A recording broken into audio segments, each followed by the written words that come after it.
Hello everyone, welcome to the channel. Today we are with Chris and we will be talking about feelings, thoughts and maybe life experience. Hello Chris. Hi, How hi. are you? How are you doing? Yeah, well, thank you. Thanks for the opportunity as well. No, thank you for the Yes, interview. mhm. How old are you, Chris? How am I, did you say? Yeah? Yeah, How old are you? in general, is this a general question about life? How Yes? am I right now? Yeah? Challenged, I think is a good word. Okay. I moved 3 months ago Mhm. from 100 miles away, and we love where we've moved to. We love the building, we love Mhm. the location, we love the area. I meet some great people, and there's still lots of challenges.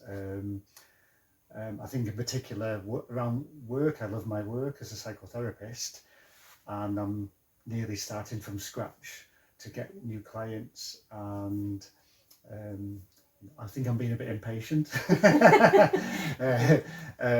because I really want to get my teeth back into my work, which I enjoy so much, and that's a bit slower than I would like. But I think that's, yeah. How old are you? I'm 53. 53 years old. How was your childhood? Um, Probably everyone says a big question.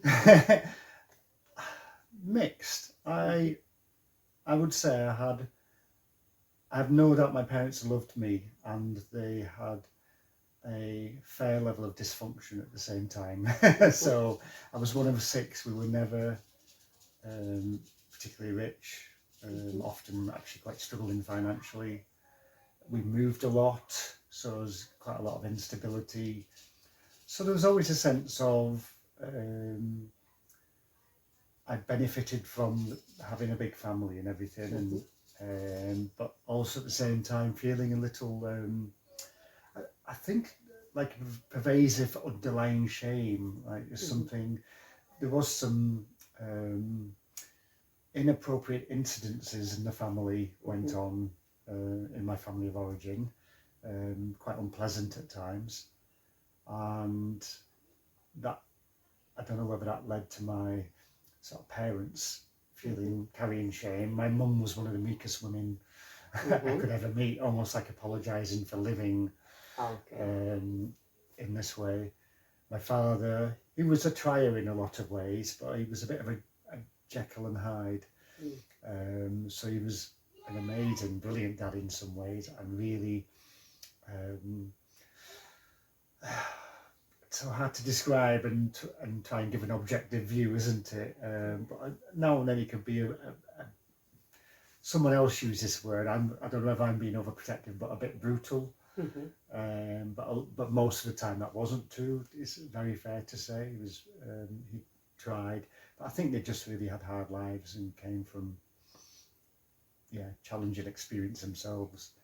So my child was a mix of okay and some a bit distressing at times, like not very pleasant, should I say. What did you learn from this stage? Yeah, I remember reading the questions and thinking there's a lot of big questions here, and you could go on almost forever. But I on purpose didn't read them again or try and pre-plan any response, and I forgot, for example, that one existed. What did I learn? Well, interesting. I think I learned just to keep going and never give up, and uh, which has its positives, but also has its negatives, of course. Because sometimes it's like to just go on instead of saying, "Stop! No, this isn't good enough. It's not okay. Why am I just going up satisfied with this?" So there's sometimes it has served me well, that understanding, but it's also, I think, led me to ignore some real unhelpful truths. Sorry, well, real truths that were unhelpful to ignore. Um, um, but I think they taught me values. They were never vicious people, bitter people. My parents, I'm thinking of, they were, and I think some of that I have from them. There's no, um, morally they would always want to do the right thing and never even for a moment have any desire to another human to be hurt because of something they did. So that was lovely, and I carry that with me. Yeah, God, you probably learn many things. How was your adolescence? Yeah, so again, fraught with stemming from childhood and the continuation of that, really. So I was a loner a lot, and I mean I'm introvert to this day, but I'm a very good socialised introvert, if I'm honest, because I'm much more comfortable than I used to be, and so I can go and meet strangers in big groups, no problem. But I'm just aware that I need to step back now and then. But when I was a teenager, I very much felt like I hated everything about school because it was just too social and too full on. I was around people all the day, so I'd go in with 1 minute to go before the bell. I'd get out of there at lunchtime. I'd go back at the end of lunchtime. I'd get out at the end of the day. Had a paper round for most of the time, so I'd go and do a job. And then I'd spend a bit of time on my own, cycling, camping, things like that, or very small groups. I joined the Army Cadets when I was 12 years old, and that was probably one of the best things I ever did because I met some like-minded people and we could just go in small groups camping, and that's where probably my only lasting friendships from my childhood stemmed from. So I wasn't even in school with them. We were so we'd go on army camps and stuff, and I learned how much I love the outdoors. I kind of always knew that, but I guess it confirmed it, and so I could just get a map from an early age and go off into the country and really just love spending the day wandering around. So that was lovely, but always a sense of I was a bit odd, a bit, would I say it's wrong? Yeah, probably, yeah, I never really felt like people liked me very easily. I'd always be sceptical, you know. And it might have even stemmed from childhood. There was a reality to I was always a bit different, I suppose, because I had two sisters and then I was born, and then two sisters. There was a brother, but he came much later on in the years. I was already 9 when he was born. So that, in that way, I was like the only male, surrounded by a lot of female energy because my father would be out working a lot. So all my life, I probably stemming from childhood and then into adolescence, and not mixing with anyone from school. I didn't really have many school friends or anything like that, really. So yeah, and I remember. What did you learn from this stage, adolescence stage? So what I learned was that sometimes the way society is set up, we are compelled to do things that aren't necessarily suited to you, but nonetheless you have to do, like going to school. I would never have gone to school. I'd had a choice. I would now though, but I don't feel comfortable now in the same way. You know, I'd reap the benefits from education and everything, but I wasn't able to do that. So I learned that sometimes in life it isn't always fair, unfortunately. If you want to fit in with the current society the way it is, you have to sometimes do things or aren't necessarily going to suit you, or you can rebel against them, which has its pros and cons as well, because no doubt over the years I've not benefited myself by rebelling, but then in other ways it's been really good, like so I find my own thing and I'll be determined to do that, really.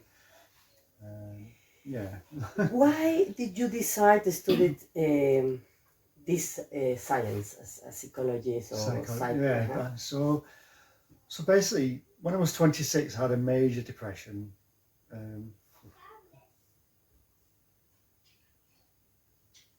I've talked about it a lot, so I'm okay with talking about it. But even now, just the mere thought about, I'm nearly going to swear, how awful it was creates a bodily response of horror. So when I was 26, I had a major depression, and for a long time there wasn't any days I wasn't very serious about thinking of killing myself. It did dissipate. I took antidepressants in the end, but at that time when I thought I was Mr. Strong-Minded, even that was a failure in my head. So it was a battle, really. It was horrible. no, in hindsight, I think I was depressed before then, but it maybe wasn't quite so severe. But there's been quite a lot of episodes. Anyway, so that waned, but then I would say from 26, I was frequently in and out of depression. Then, I don't know why, but when I was 30, I just thought, oh, I'm going to, back in them days, there was no mobile phones or Google. Well, I wasn't using it. And I just looked in the old yellow pages, phone directory, and looked under counsellor. I didn't actually know what a counsellor did or was. And I went to see a lady, and basically that was it. It changed my life. She was brilliant. You know, I understood why I might be feeling like I'm feeling. I've understood some good practical things at how I might reduce feeling so terrible, and short term and long term. I joined a therapy group run by the same person, and then she happened to be a trainer as well. So I joined the training group, and yeah, I wanted to help people get out of the awful thing. I guess, yeah, I didn't want people feeling like I felt. It was, again, trying not to swear, it was awful. And I didn't, the thought of anyone being there, and I thought if I could help someone not be there, it's just super. And of course, there's a double benefit from, as you're learning, it's you can apply it to yourself. So make you feel better helping people too, as helping a and kind learning of and growing. therapy too. Absolutely, yeah. For how long have you been working as a So my first client was in 2006. So it's funny. 22 years ago, 23 years ago, sorry. Have you noticed in all these years a pattern in the human behavior as a psychotherapist? In general, in humans? I believe we all have quite strong patterns of behaviour and thoughts. But do you mean a collective? As yes, a society? Collective, yes. Right. That's I think there's cultural consciousness and global consciousness or even unconsciousness, actually. Yes, I believe there's cultures and patterns associated with that linked to unconscious awareness and as well as conscious awareness. So are you asking me to name a pattern in particular? Oh, interesting. This one I hadn't thought about, and I hadn't even ever thought about it. So having been pushed on it now, I would say something like, well, I guess the resistance to seeing the reality of many things. That's a good one, I mean, resisting to see the reality. You know, which might have a negative kind of connotation, but at the same time, it's also a reality of. I do think that how we think in the macro matches how we think in the micro, and so at a global level, if there's this conscious or unconscious choosing to not be aware or deny the existence of or downplay the existence of issues, and that happens at a global level and the individual level, so they match each other really. And but I think there's just a reality to it, and I think to accept that that's how humans are is a fair thing to do, because I would consider it unethical. I think what your behaviour is terrible, you should stop it. Even if it's true, like if child poverty shouldn't exist in 2024 on planet Earth, but it does. But there's something about accepting about where humans are in the evolution of the species and the psyche, and accepting, well, if I don't accept that, I'm just going to be in turmoil with the whole world, really. What have you discovered in all these years as a psychotherapist? My first tongue-in-cheek answer was, humans are absolutely brilliant and absolutely awful at the same time.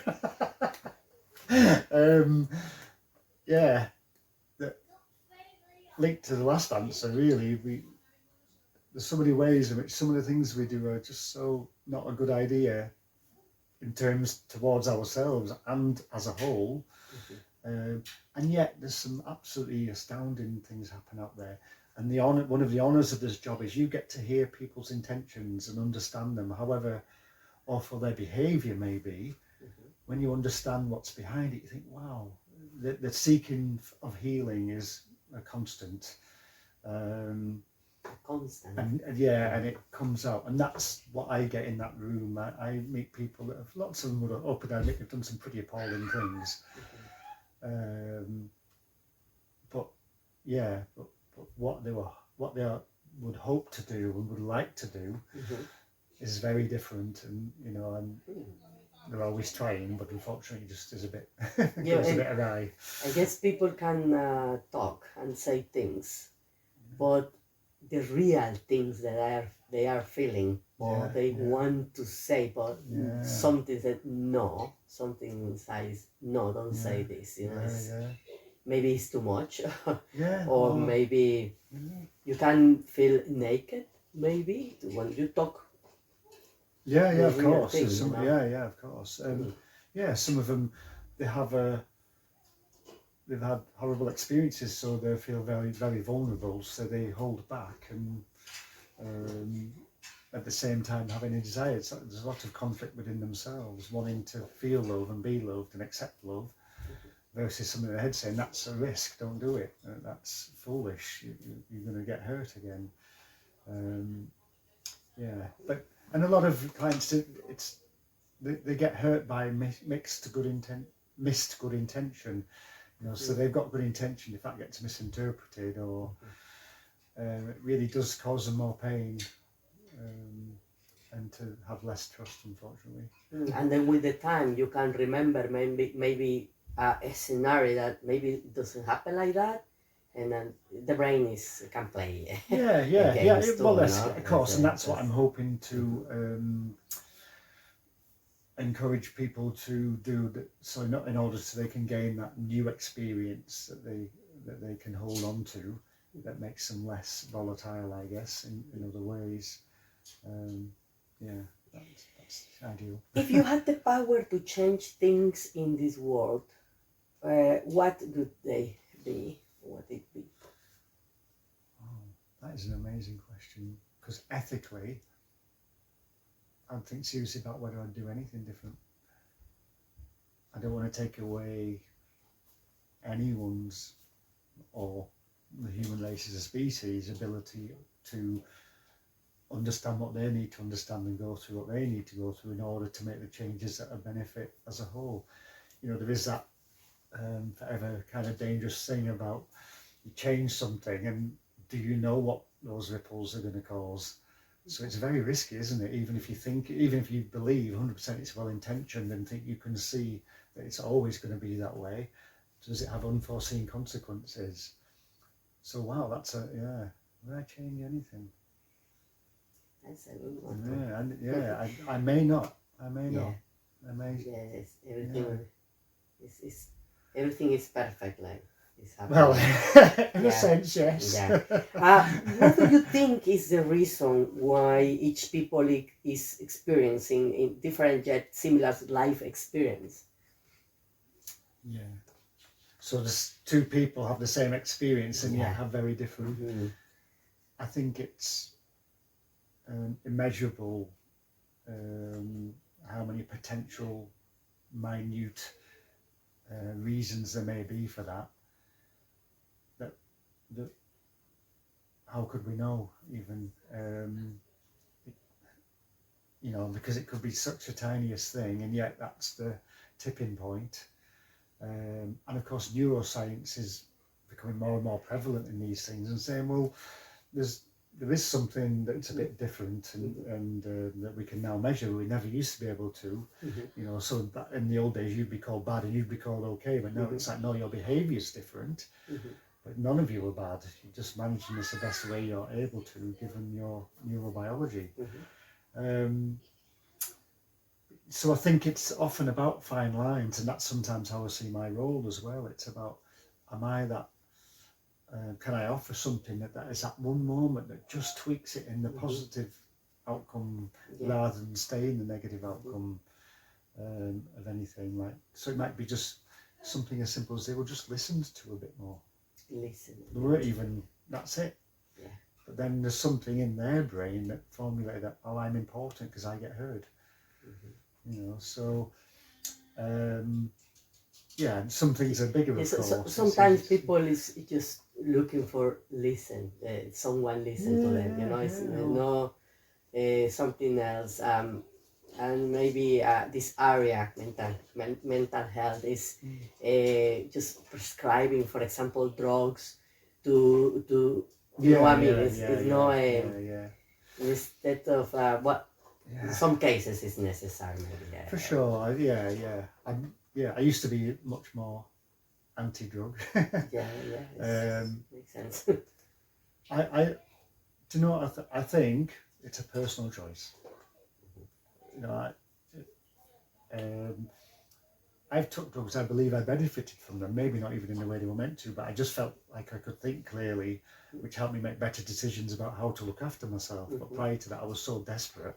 I would have all sorts of thoughts about doing stuff that probably wouldn't be actually helpful. But yeah, I think it's a personal choice taking any medication. What do you do when you are having hard times? Well, I've not been out of therapy since year 2000, so that's 24 years of being in therapy, and that's various modes of therapy as well as groups, couples. So that's one go-to place that's massively supported me. Contacting friends or colleagues, because I'm very fortunate, of course, some of those very people I can contact that are my friends also know psychotherapy very well. I benefit from the outdoors, as I've already said, so that helps. But you know, it's a good question. Lots of good questions. I'm very good at listening to myself now, whereas I never used to be. So even I don't have anxiety about walking into a busy pub alone or anything like that these days generally. But even late last year, I was on a bus. I was going to get off just outside the pub and go in to meet some friends, and I felt anxious. And I just started talking to myself, and I said, oh wow, this is not usual for you lately. Something's wobbled you. How about we take a walk around the block first and then see what's going on then? So I'm very good at noticing now, whereas it's probably fair to say I was very poor at self-care. I was almost on the verge of self-abusive, to be honest. But now it's like the relationship I have with me is much more. So that helps nearly most instances, just listening to myself, noticing what's going on for me and not ignoring that, talking kindly and talking kindly usually I just settle. And I've had the experience of that so often, of course. I guess I hold on to a bit of it's a bit like a faith. I just have it there now. I don't have to. And sometimes I still struggle, and that's been one of my greatest learnings. Is sometimes I don't even need to know. I just have to be with it. So I'm not really sure what to do here, but I know it will end. But I never used to think it would end, and now I can. That's the difference. That's the. About that experience that you had, feeling that you didn't want, you thought about suicide. What would you say to all those people that are feeling like that, like this life is not anymore, no feeling that kind of depression? I know a lot of people there is feeling like that, and feeling this, having this stuff too, and giving up or no anymore. Yeah. What would you say? Yeah. So this could be a very contentious response. Yeah, please. And I'm okay with that. I think it's a choice. I would never want to.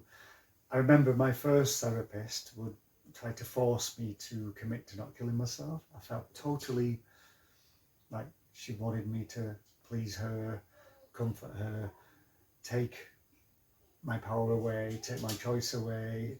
And I was angry, and talking about suicide never made me feel more like doing it. And I think from research I've read and heard about, I think that seems to be a common thing. Talking about it doesn't make it more likely. I think if someone's in such an awful place, I would want to be with them in that place, and to have the liberty to talk about anything without needing to edit that in any way. Yeah, what would it have your wonderings? What would it be like if you stopped now? How would it be better? But I think that experience allows you to also think about the alternative. So yeah, okay. And what about if you decided not to do it? What are the disadvantages and advantages of that? Well, I'll be in this pain and I don't know how long it'll go, but also I don't know that there isn't going to be a wonderful, bright future. Lots of people have felt like this. So I think allow yourself to have your experience. Allow yourself to have the experience. That's number one for me. Like, and yeah, find someone who is comfortable hearing you. If talking about it with someone is helpful. It's again, I don't know, I don't draw conclusions on this, but if you're born on planet Earth in 2024, does it have to suit you? Who's saying that?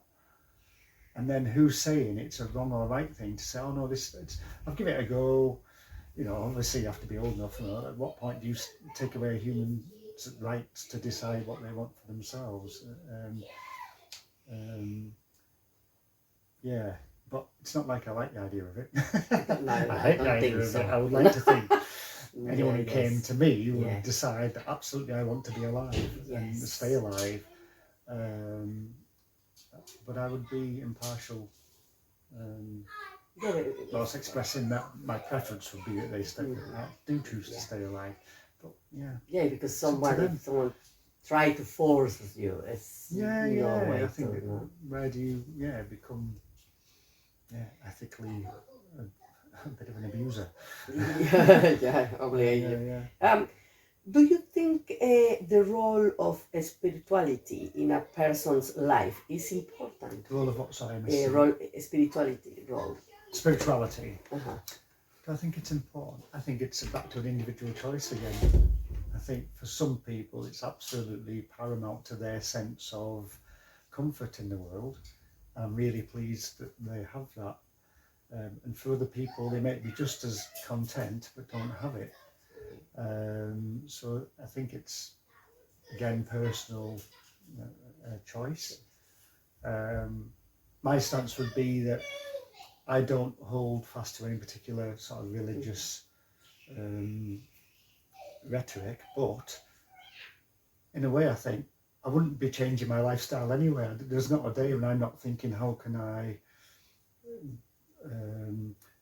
be amongst humans and be respectful and be loving and be kind and be thoughtful. I can't think of, in a way, I find it hard to separate spirituality from doing just that, other than, I guess, paying homage to a deity in some way.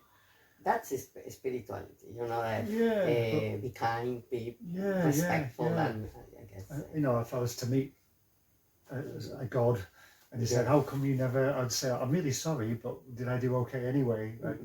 Was I actually doing something wrong every day, that I was being thoughtful and kind and considerate and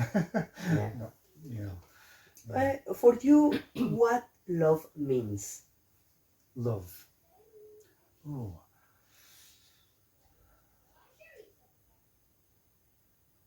I think it starts with self and goes out. For a lot of years I probably didn't love myself, and in every way I would have been,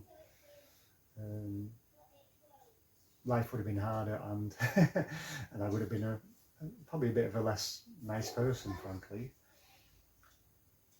I think it comes from work. It's a constant endeavour to demonstrate, show and exhibit love through action, which I know has been said before through the ages, but I certainly ascribe to that way of being.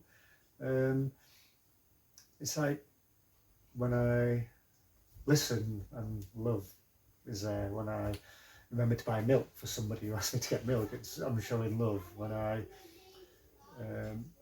brush my teeth properly, even though I'm in a rush, I'm showing love. When I'm honest with people, so that might be not necessarily the most comfortable thing, But I sometimes say to clients, the most unselfish thing I know is to be selfish, and I'd like to change that in some way because the whole selfish word has negative connotations. But I mean by that, looking after yourself really well. Because if my wife's looking after herself really well, I'm thinking that's wonderful. If my neighbour's looking after themselves really well, I'm thinking, yay, the community is going to benefit. So if everybody's doing that, and that's directly linked to, if you're annoying somebody, you can't be looking after yourself because that's going to somehow hurt you. So it's all the time really. Looking after yourself involves being aware of what your needs are and meeting enough of those that you can be content whilst that not having a negative impact on other people. Chris, people think being a psychologist or psychotherapist Psychotherapist, is people that is perfect, no life experience there. Don't please can you talk about this? yeah. So most, I'm trying to think, should I change that word? Most or all good psychotherapists I know personally, and would be happy to send my daughter to, have a lovely level of insecurity. So they're questioning humans. they don't think they've got the answers or know it all, and they'll also take good supervision, and we might meet up and talk and say, I've got this dilemma here, would I be serving my client best by challenging them on that or letting it go? And so they're open, not over defensive, and certainly not perfect. There's a joke amongst therapists that we kind of like, we're trying to heal ourselves because a lot of us come from past unpleasant experiences, and we get into this game, and I think there's some truth to that as well. We benefit. It's almost like we get some healing from our clients, and I make no qualms about that. I'm happy for my clients to know that I grow as well as them. Yes. But they're just human beings, and I guess there's some. If I think about my personal experience, I guess you might say I got some kudos, a sense of more acceptance in the family by being helpful in some way. Like, although I had 4 sisters and a brother, I would be the one to run to the shop for mum or help out doing some laundry or something, and I'd get lots of praise for that. So I guess it might have instilled a help in people, makes me feel good. But I wouldn't want, there's always a thing I hear about being careful about a therapist needing too much from their clients as well. That's another lovely insecurity. I hope I'm not, even now as I'm trying to get more clients from having moved, I'm thinking I don't want to be over dependent on them to sustain me in terms of stimulation with human contact. So I'm being social. What hate and forgiveness means for you? Hate.